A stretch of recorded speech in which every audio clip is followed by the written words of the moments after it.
অদৃশ্য হতে পারে, নিজের রূপ চেঞ্জ করতে পারে।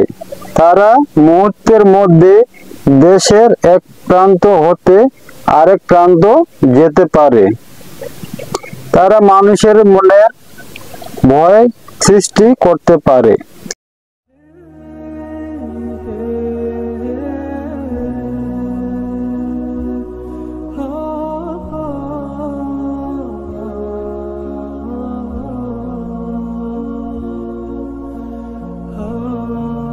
সম্মানিত মুমিন মুসলমান, আসসালামু আলাইকুম ওয়া রাহমাতুল্লাহি ওয়া বারাকাতুহু।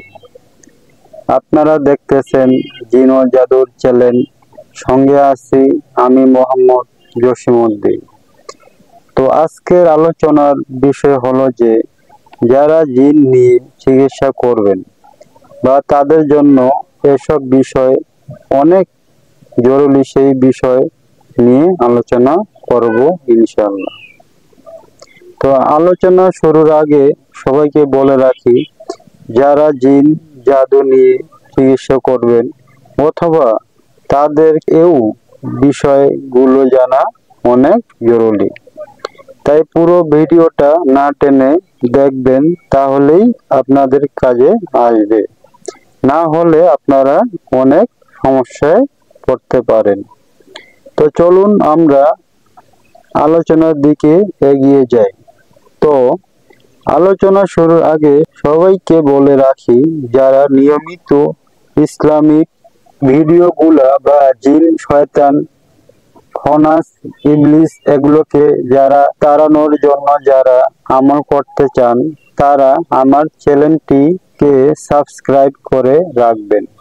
তাহলে পূর্ববর্তীতে কোনো বিষয় ও আপলোড হলে আপনারা সহজেই জানতে পারবেন ইনশাআল্লাহ।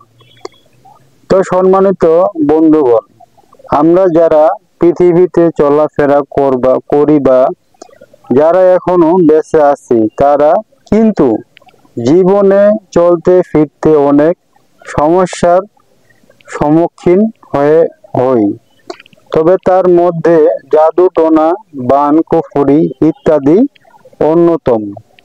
তো জিন সম্পর্কে যখনই আমরা আলোচনায় যাই, সেই ক্ষেত্রে আমাদের জানা উচিত বা মানা উচিত আসলে কি জিনের অস্তিত্ব আছে কি না, বা থাকলে এর দলিল কি, এ বিষয়ে আগে আলোচনা করতে হবে।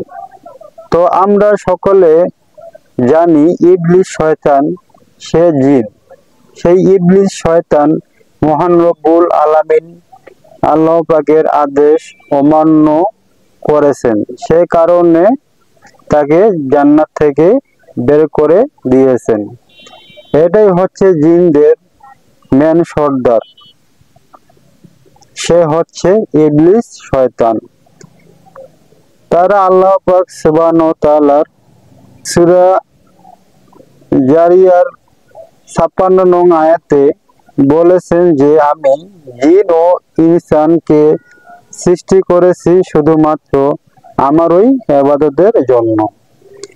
যেহেতু আল্লাহ পাক সুবহানাহু ওয়া তাআলা নিজেই জিনের অস্তিত্ব এখানে স্বীকার করলেন বা আমাদেরকে জানালেন, সেই জন্য কিন্তু আমরা জিনকে মানতে প্রত্যেক মুমিন মুসলমানের উচিত এই আয়াতের উপর ঈমান আনা। তাছাড়া সূরা আর-রহমানের 15 নং আয়াতে বলেছেন যে এবং জিন সৃষ্টি করেছি অগ্নি শিক্ষা হতে।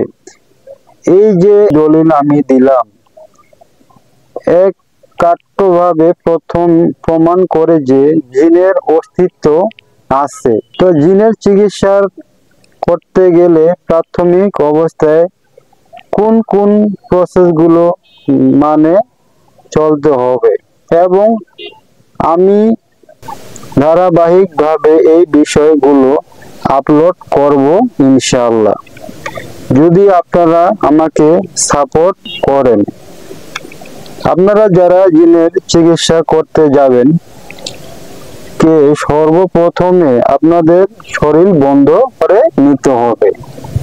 কারণ আপনি যখন কোনো জিনের ট্রিটমেন্ট করতে যাবেন, সেক্ষেত্রে কিন্তু আপনি জিনের শত্রুতে পরিণতি হতে পারেন।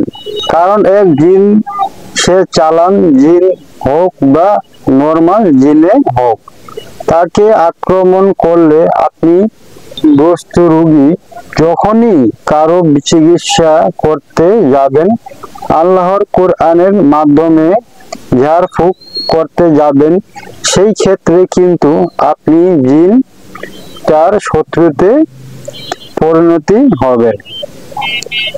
আর যে কেউ কারো শত্রু হলে কিন্তু তাকে সহজে ছাড়ে দেয় না বা তার ক্ষতি করার চেষ্টা করে।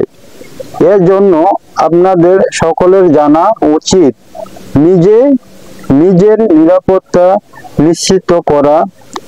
দ্বিতীয় বিষয় হলো আপনাদেরকে জানতে হবে বিভিন্ন বিষয় জ্ঞান, কারণ আপনি জিনদের বিরুদ্ধে যুদ্ধ করতে যাচ্ছেন বা ট্রিটমেন্ট করতে যাচ্ছেন। সেই ক্ষেত্রে আল্লাহ পাক কিন্তু জিনকে অনেক সুপার ন্যাচারাল পাওয়ার দিয়েছেন।